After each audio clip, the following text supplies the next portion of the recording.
الحمد لله وكفى والصلاة والسلام على سيد الرسل وخاتم الأنبياء محمد وعلى آله وصحبه ومن والاه.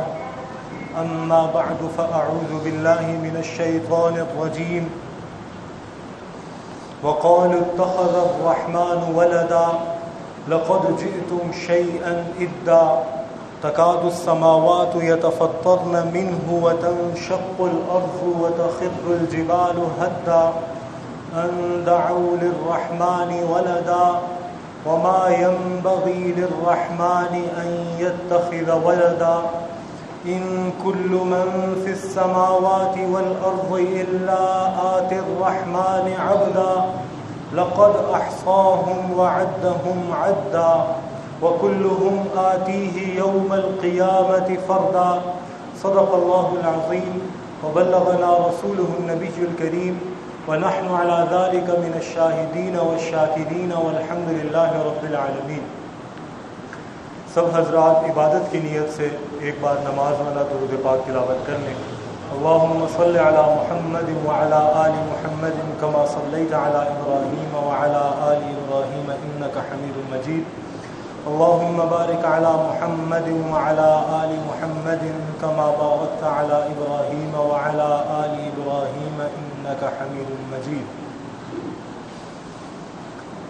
اللہ سبحانہ و تعالی ہم انسانوں کے خالق بھی ہیں اور ہمارے اس دنیا میں باقی رہنے کا سبب بھی ہیں.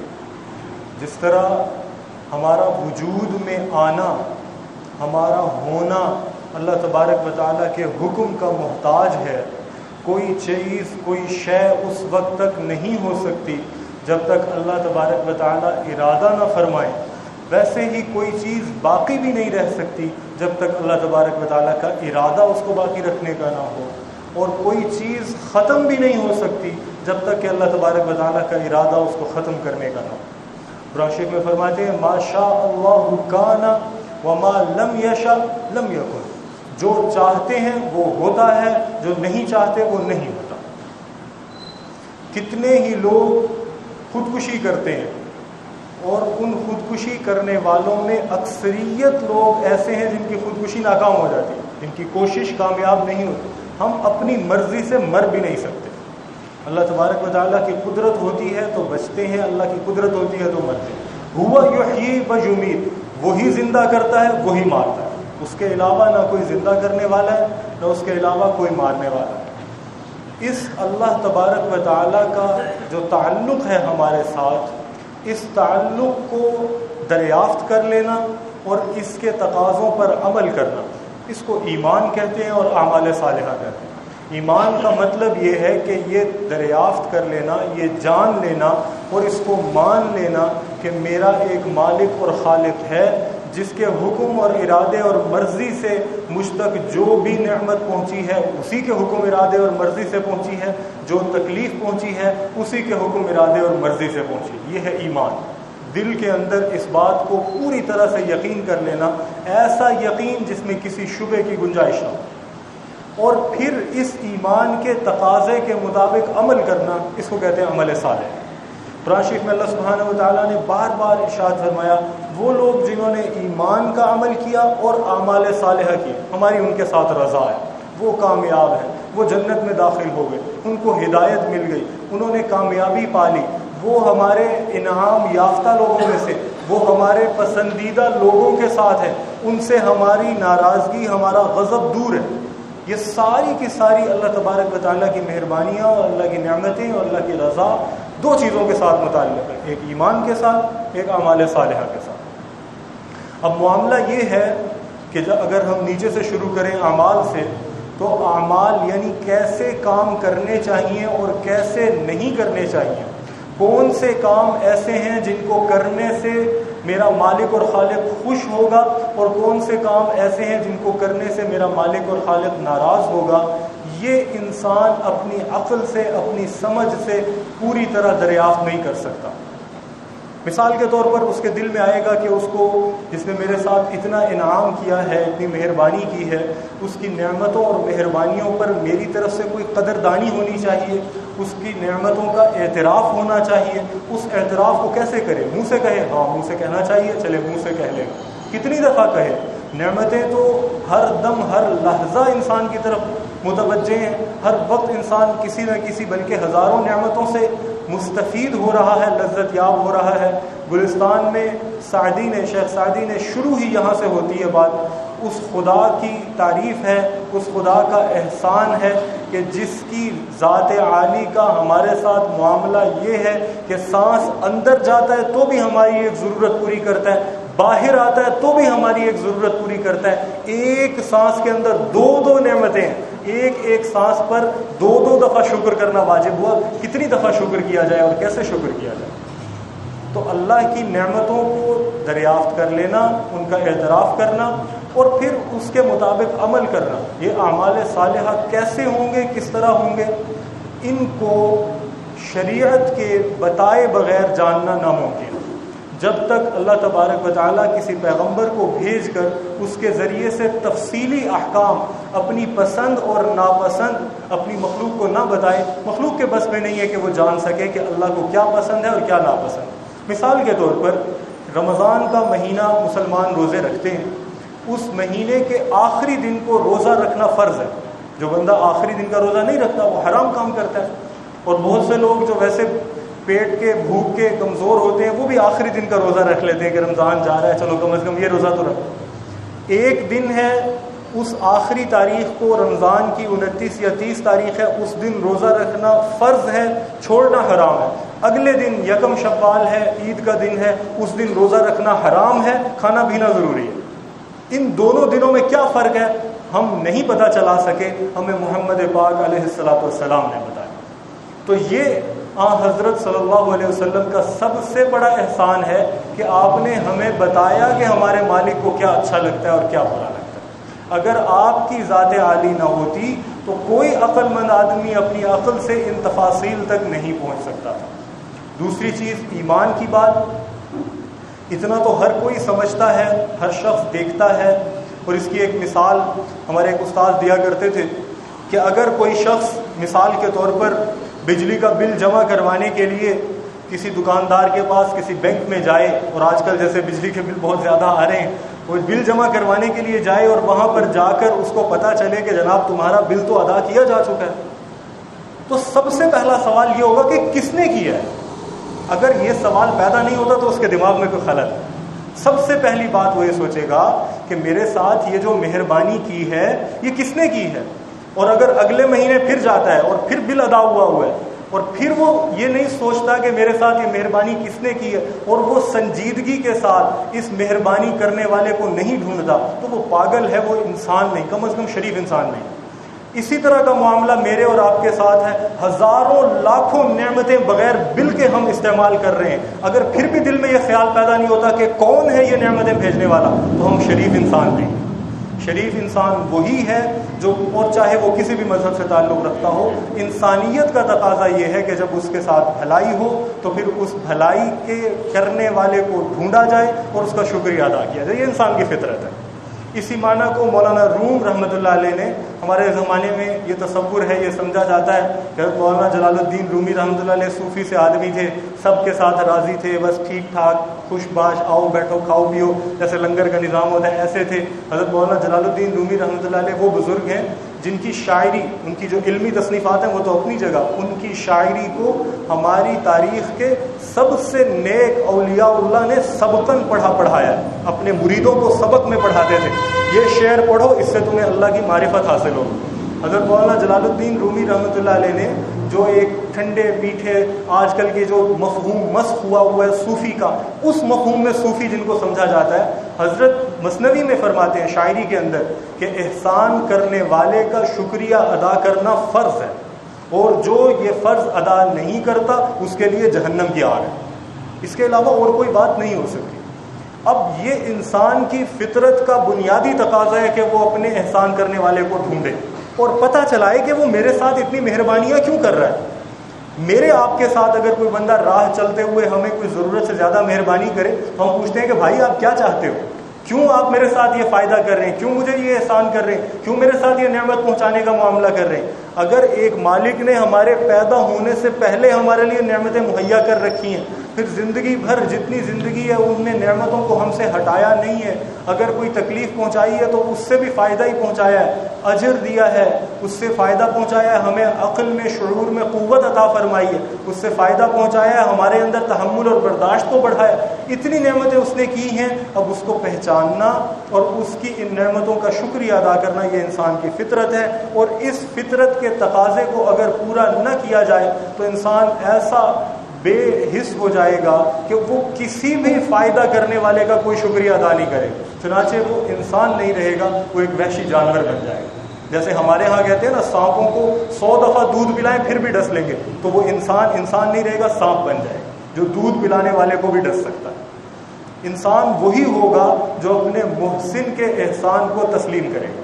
اگر اپنے محسن کے احسان کو تسلیم نہیں کرتا تو اس کی انسانیت باقی نہیں رہتی. یہ ہے بنیادی مقدمہ جو اسلام نے اور تمام ادیان نے, جو حضرت آدم علیہ السلام سے لے کر حضرت محمد مصطفیٰ صلی اللہ علیہ وسلم کی ذات عالی تک جو پیغمبر بھی دین کا پیغام لے کر آئے, ان سب کا بنیادی اور پہلا مقدمہ یہ تھا کہ دیکھو اس نے تمہارے ساتھ کیسے کیسی بھلائیاں اور نعمتیں کی ہیں, کیا تمہارے دل میں تقاضا پیدا نہیں ہوتا کہ ہم کیسے اس کا شکریہ ادا کریں.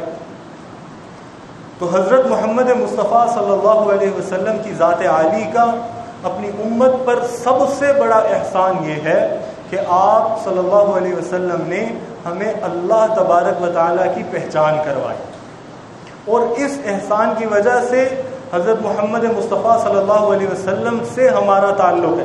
ہم تو اسی خدا کو جانتے ہیں جو محمد پاک علیہ السلام نے بتایا, اس کے علاوہ کسی خدا کا ہمیں پتہ نہیں, ہم پتہ چلا ہی نہیں سکتے تھے. میں اکثر یہ مثال پیش کیا کرتا ہوں کہ انسانوں نے اپنی کوشش سے, اپنے فہم سے, اپنی سمجھ سے, اپنی عقل سے جب خدا کی عبادت کرنا چاہی تو اللہ کے نام پر بنائے ہوئے پہلے گھر کعبۃ اللہ کے اندر اپنے ہاتھ سے تراشے ہوئے 360 بت رکھ دیے, ہر دن کا علیحدہ خدا. محمد پاک علیہ السلام نے آ کر بتایا کہ یہ خدا نہیں ہے. اگر آپ کی ذات عالی نہ ہوتی تو ہمیں تو خدا کا بھی پتہ نہ چلتا. یہی وہ مفہوم ہے جو حضرت امام ربانی مجدد الثانی شیخ احمد فاروقی سرہندی رحمۃ اللہ علیہ فرماتے ہیں, ہدایت الطالبین میں حضرت مولانا شاہ احمد سعید دہلوی نے لکھا ہے, حضرت مجدد فرماتے ہیں, دوست دارم خدائے تعالی را کہ رب محمد ہے, مجھے اللہ تعالیٰ سے اس لیے محبت ہے کہ محمد علیہ السلام کا رب ہے, اس لیے ہم اللہ کو جانتے ہیں کہ اس نے ہمیں محمد پاک علیہ السلام عطا فرمائی. اللہ تبارک و تعالیٰ نے اپنی جو صفات, اپنی جو شناخت, اپنی جو پہچان حضور اقدس صلی اللہ علیہ وسلم کے ذریعے سے ہمیں بتائی ہے. اگر وہ حضور اقدس صلی اللہ علیہ وسلم کے ذریعے سے ہمیں پتہ نہ چلتی تو ہم اللہ کو بالکل نہیں پہچان سکتے تھے. اللہ کی جو صفات ہیں, اسی وجہ سے امت کا اس بات پر اتفاق ہے کہ اللہ تعالیٰ کی کوئی صفت بلکہ کوئی لفظ بھی اللہ تعالیٰ کے لیے ایسا استعمال نہیں کرنا چاہیے جو جس کی اصل یا جو خود قرآن و حدیث میں موجود نہ ہو. حضور اقدس صلی اللہ علیہ وسلم نے اس کو نہ بولا ہو اور اللہ تبارک و تعالیٰ نے اس کو خود نہ بولا ہو, ایسا لفظ بھی ہم اللہ کے لیے استعمال نہیں کر سکتے. مثال کے طور پر اللہ تبارک و تعالیٰ نے اپنی سخاوت کے بارے میں, حضور اقدس صلی اللہ علیہ وسلم نے اپنی اللہ کی سخاوت کے بارے میں گفتگو فرمائی ہے.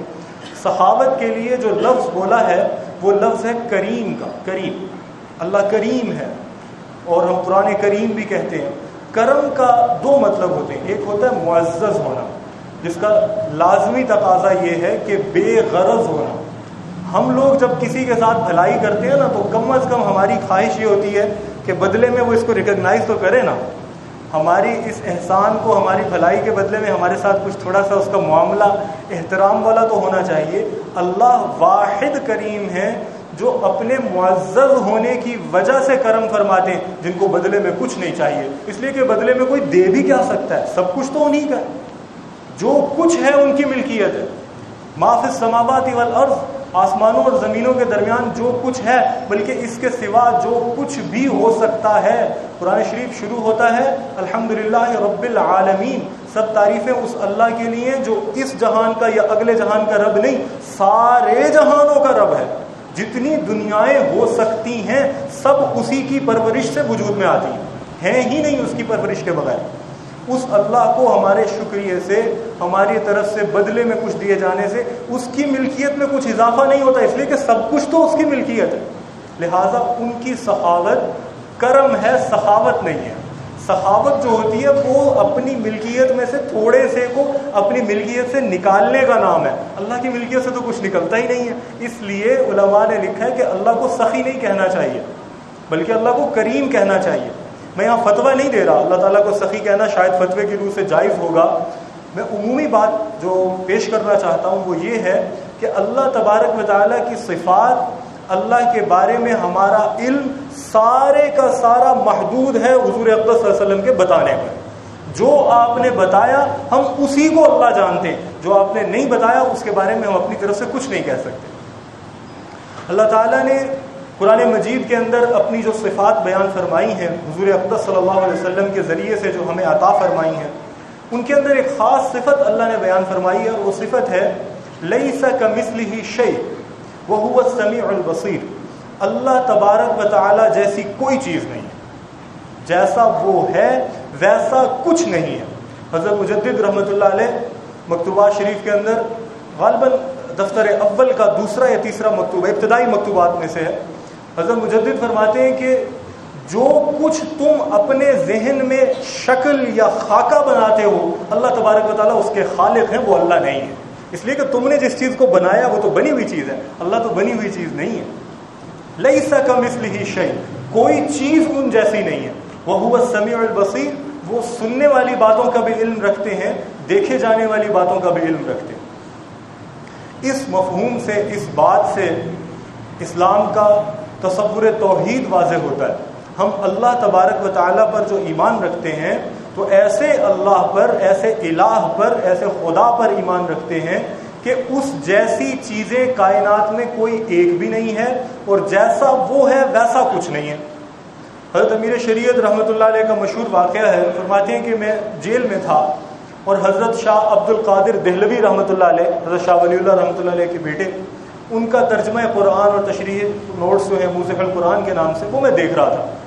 اس میں سورہ اخلاص کا ترجمہ میں پڑھ رہا تھا, قل هو اللہ احد, آپ کہہ دیجئے کہ اللہ اکیلا ہے, اللہ الصمد, اللہ بے نیاز ہے. ہم عام طور پہ اس کا ترجمہ یہ کرتے ہیں اللہ بے نیاز ہے, جس کو کسی کی ضرورت نہیں یا کسی کی پرواہ نہیں.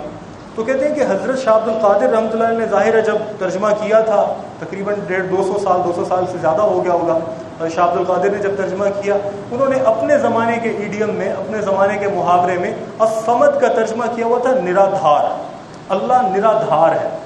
تو کہنے کہ میں اس لفظ کو کبھی پڑھوں نرادھار, کبھی نرادھار, کبھی نر ادھار, یہ لفظ کیا ہے میری سمجھ میں نہیں آیا.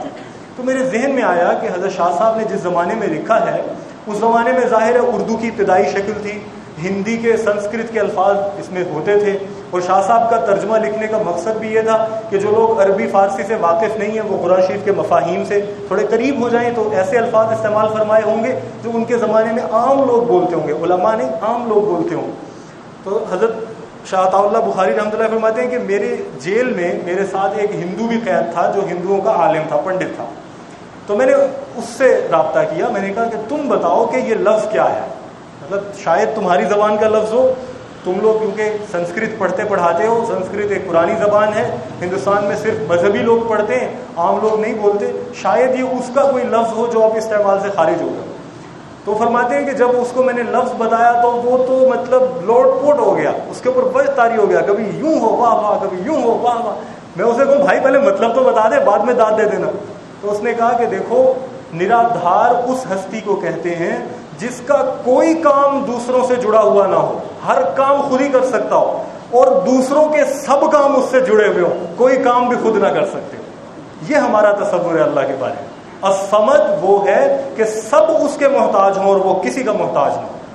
اور ظاہر ہے یہ تصور کائنات کے اندر تو کسی چیز کا نہیں, دنیا میں جو بھی ہے وہ 1000 چیزوں پر متعلق ہے. میں اس وقت ممبر پہ بیٹھا ہوا ہوں تو اس ممبر کی لکڑی کا محتاج ہوں, ہوگی تو میں بیٹھ سکوں گا, اس ہوا کا محتاج ہوں, اس روشنی کا محتاج ہوں, 1 لاکھ 1 کروڑ پتہ نہیں کتنی چیزوں کا میں محتاج ہوں اس وقت. اور میں تو خیر ایک زندگی کا حقیر سا اور بنیادی سا مظہر ہوں, دنیا کے اندر موجودات میں سے عظیم ترین موجودات بھی ہر وقت احتیاج اور محتاجی کی حالت میں، صرف اللہ ایک ایسا ہے جو کسی کا محتاج ہے۔ یہ ہمارا تصور توحید ہے، اور اسی تصور توحید سے ہمارا تصور حاکمیت نکلتا ہے کہ جو اکیلا اور یکتا اور یگانہ ہے، اور جو تمام اچھی صفات کا مرکز ہے، اور جس کے اندر کوئی بھی برائی نہیں ہے، حکم وہی دے، اس کے علاوہ کوئی حاکم نہیں ہو سکتا۔ ہم نے انبیاء کی اطاعت کو اپنے لیے اعزاز اور شرف اس لیے سمجھا ہے کہ ہمارے عقیدے میں وہ اللہ کی بتائی ہوئی بات کے سوا کوئی بات نہیں کر سکتے تھے۔ وما ينطق عن الهوى ان هو الا وحی یوحى، ان کی بات صرف اس وجہ سے مانی گئی ہے کہ ان کی بات اپنی ہے ہی نہیں، ان کی تو بات ہے ہی اللہ کی۔ وہ تو گویا ان کی زبان، ان کا وجود ایک مشین کی طرح ہے جس میں سے اللہ تبارک و تعالیٰ کے فرمان، اللہ کے احکام پرنٹ ہو کر باہر آتے ہیں، اور بس اس کے علاوہ کچھ نہیں۔ اپنی طرف سے تو وہ کچھ کہتے ہی نہیں۔ وہ وما ينطق عن الهوى، قرآن فرماتا ہے کہ وہ خواہش سے کلام ہی نہیں کرتے، اپنی خواہش سے بولتے ہی نہیں ہیں۔ ان هو الا وحی یوحى، جو کچھ ان کا کہنا ہوتا ہے وہ اللہ کی طرف سے ہوتا ہے۔ اس تصور حاکمیت کو، اللہ تعالیٰ کے حاکم ہونے کے تصور کو ہم نے یوں سمجھا ہے کہ دنیا کے اندر جس کسی کی اطاعت ہوگی، جس کسی کی بات مانی جائے گی، وہ اس وجہ سے مانی جائے گی کہ وہ اللہ کی بات ہے، اور اللہ کی بات کو من وعن بتانے والی ایک ہی ہستی ہے جن کا نام ہے محمد کریم صلی اللہ علیہ وسلم۔ آپ سے پہلے کے انبیاء بھی اللہ کی بات ہی کرنے والے تھے، اپنی طرف سے بات کرنے والے نہیں تھے، لیکن فرق یہ ہے کہ ان کی تعلیمات ہم تک نہیں پہنچ سکی، اور ان کی تعلیمات پر اللہ تبارک و تعالیٰ نے محمد کریم صلی اللہ علیہ وسلم کو فیصل بنا کر، حاکم بنا کر، اور آپ کو مرجح بنا کر اور تصدیق کرنے والا بنا کر بھیجا۔ بس جس بات کی آپ نے تصدیق کر دی، جس بات کو آپ نے درست کہا، وہ پچھلے لوگوں کی بات درست ہے، اور جس بات کو آپ نے درست نہیں قرار دیا وہ غلط بھی ہو سکتی ہے، درست بھی ہو سکتی ہے، اور جس بات کو آپ نے غلط قرار دیا وہ بالکل غلط ہے۔ حضرت عمر فاروق رضی اللہ عنہ کا مشہور واقعہ ہے کہ حضرت کو کہیں سے تورات کی کچھ آیات کا ترجمہ ملا۔ آپ کے زمانے میں تورات ترجمہ نہیں ہوئی تھی مکمل، حضور اقدس صلی اللہ علیہ وسلم کو عربی بھی لکھنی پڑھنی نہیں آتی تھی، اللہ تبارک و تعالیٰ نے آپ کو منشی نہیں بنایا تھا جن کا کام یہ ہوتا ہے کہ بیٹھے رہیں اور نقل کرتے رہیں اور لکھتے رہیں۔ اللہ تبارک و تعالیٰ نے آپ کو نبی بنایا تھا، سید الرسل بنایا تھا، فخر موجودات بنایا تھا صلی اللہ علیہ وسلم۔ تو حضرت عمر رضی اللہ عنہ، حضور اسلام کے زمانے میں تورات عربی میں ترجمہ نہیں ہوئی تھی، آپ نے تورات نہیں پڑھی تھی۔ اسلام کے اوپر ایک بڑا اعتراض یہ ہے کہ حضرت صلی اللہ علیہ وسلم نے تورات کی معلومات کو نقل کر لیا، آپ کے زمانے میں تورات عربی میں موجود ہی نہیں تھی، اور آپ عربی بھی پڑھنا نہیں جانتے۔ حضرت عمر رضی اللہ عنہ کو چند آیتوں کا ترجمہ ملا، حضور اقدس صلی اللہ علیہ وسلم کی خدمت میں حاضر ہوئے اور کہنے لگے یا رسول اللہ کیا کمال آیات ہے، آپ جو باتیں فرماتے ہیں بالکل ویسی باتیں ہیں۔ اور دیکھ کر ہاتھ میں وہ صحیفہ تھا، منہ نیچے کر کے پڑھنا شروع کر دیا۔ حضرت صلی اللہ علیہ وسلم کا مزاج مبارک ایسا تھا کہ کوئی بات اگر پسند آتی تھی وہ بھی چہرہ انور سے پتہ چل جاتی تھی، اور کوئی بات اگر ناگوار ہوتی تھی وہ بھی چہرے سے پتہ چل جاتی تھی۔ منافقت والا چہرہ نہیں تھا کہ اندر سے غصے ہوں اوپر سے خوش ہوں، ایسا نہیں کر سکتے تھے آپ۔ تو حضرت صلی اللہ علیہ وسلم کا چہرہ مبارک پہ ناگواری کے اثرات پیدا ہونے شروع ہوئے۔ حضرت عمر تو نیچے منہ کر کے پڑھ رہے تھے، انہوں نے توجہ نہیں کی۔ سیدنا ابو بکر رضی اللہ عنہ نے دیکھا، انہوں نے حضرت عمر سے کہا کہ ابو بکر، عمر کیا کرتے ہو، دیکھتے نہیں کہ حضور اقدس صلی اللہ علیہ وسلم کو ناگواری ہو رہی؟ حضرت عمر نے جیسے ہی حضور علیہ السلام کے چہرے پر دیکھا تو گھبرا گئے اور فوراً کہا اعوذ باللہ من سخطہ و سخط رسولہ، میں اللہ کی پناہ مانگتا ہوں کہ اللہ کو ناراض کروں یا اس کے رسول کو ناراض کروں، اللہ مجھے اس سے بچائے۔ حضور علیہ السلام نے اس موقع پر ایک جملہ ارشاد فرمایا لو کان موسیٰ حیا لما وسعہ الا اتباعی، اگر موسیٰ زندہ ہوتے تو ان کو بھی گنجائش نہ ہوتی سوائے اس کے کہ میری پیروی کریں۔ ہمارا عقیدہ محمد پاک علیہ السلام کے بارے میں باقی انبیاء کے ساتھ یہ نہیں ہے کہ آپ علیہ السلام نے باقی انبیاء کو غلط کہا ہے، ہرگز نہیں ہے۔ قرآن نے ہمیں سکھایا ہے لا نفرق بین احد من رسلہ، ہم باقی رسولوں میں اور محمد پاک علیہ السلام میں اللہ کی طرف سے ہونے میں کوئی فرق نہیں کرتے، سب ایک ہی پیغام لے کر آئے تھے، لیکن اللہ نے آخری پیغام محمد پاک علیہ السلام کی ذات عالی کے ساتھ بھیجا۔ تو حضور اقدس صلی اللہ علیہ وسلم کا اور پھر آپ کے بعد جتنے انسانوں کا حکم ہمارے ذمے میں ہے وہ صرف اور صرف اس وجہ سے ہے کہ وہ اللہ کا حکم، اس کے علاوہ کوئی وجہ نہیں۔ آپ علیہ السلام نے ارشاد فرما دیا لا طاعت لمخلوق فی معصیۃ الخالق، مخلوق کی اطاعت نہیں ہوگی جب خالق کی نافرمانی شروع ہو جائے۔ مجھے اچھی طرح یاد ہے کئی دفعہ ہماری کتابوں کے اندر، ہماری کتابیں چونکہ تاریخ میں ایسے عرصے میں لکھی گئیں جب حکومت بھی اسلام کی تھی اور حکمران بھی مسلمان تھے۔ اب ہم ایسے زمانے میں جی رہے ہیں جہاں پر حکمران مسلمان تو ہیں لیکن حکومت اسلام کی نہیں ہے، حکومت بین الاقوامی قوانین کی ہے، انسانی حقوق کے چارٹر کی ہے۔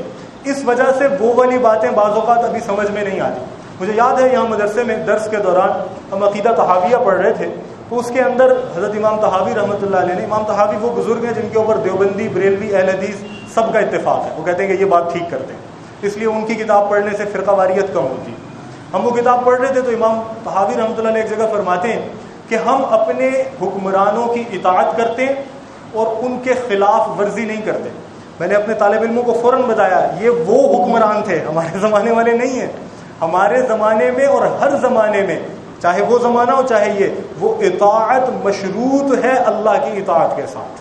صرف اللہ کی بات ہے، صرف محمد پاک علیہ الصلوۃ والسلام کی بات ہے، اور محمد پاک علیہ الصلوۃ والسلام کی بات ان کی اپنی نہیں ہے، اللہ کی بات ہے۔ اس وجہ سے ان کے علاوہ کسی کی اطاعت نہیں ہے۔ حضرت امام مالک رحمۃ اللہ علیہ کا مشہور ملفوظ کئی دفعہ میں نے پیش کیا، حضرت فرماتے تھے کل یؤخذ منہ ویرد، ہر کسی کی بات لی بھی جا سکتی ہے، مسترد بھی کی جا سکتی ہے، الا صاحب ھذا القبر، سوائے اس قبر شریف میں رہنے والے کے، قبر شریف کے پاس بیٹھ کر حدیث پڑھا دیں۔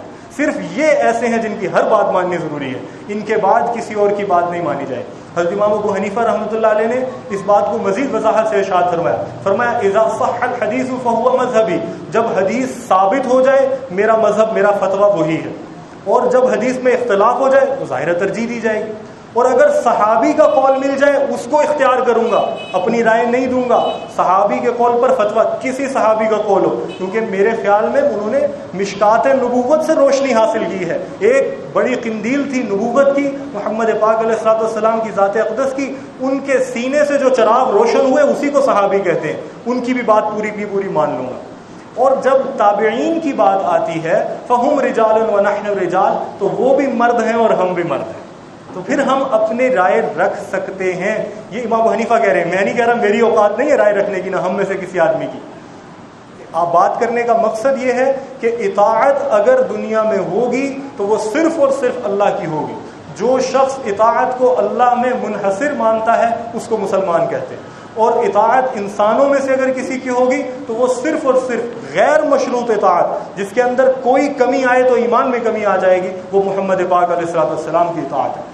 حضور اقدس صلی اللہ علیہ وسلم کے بعد ہم اپنے اولیاء کی، اپنے ائمہ کی، اپنے مفتیوں کی، اپنے فقہاء کی، اپنے علماء کی، اپنے اساتذہ کی اور اپنے حکمرانوں کی جو اطاعت کرتے ہیں وہ مشروط ہے، غیر مشروط نہیں ہے۔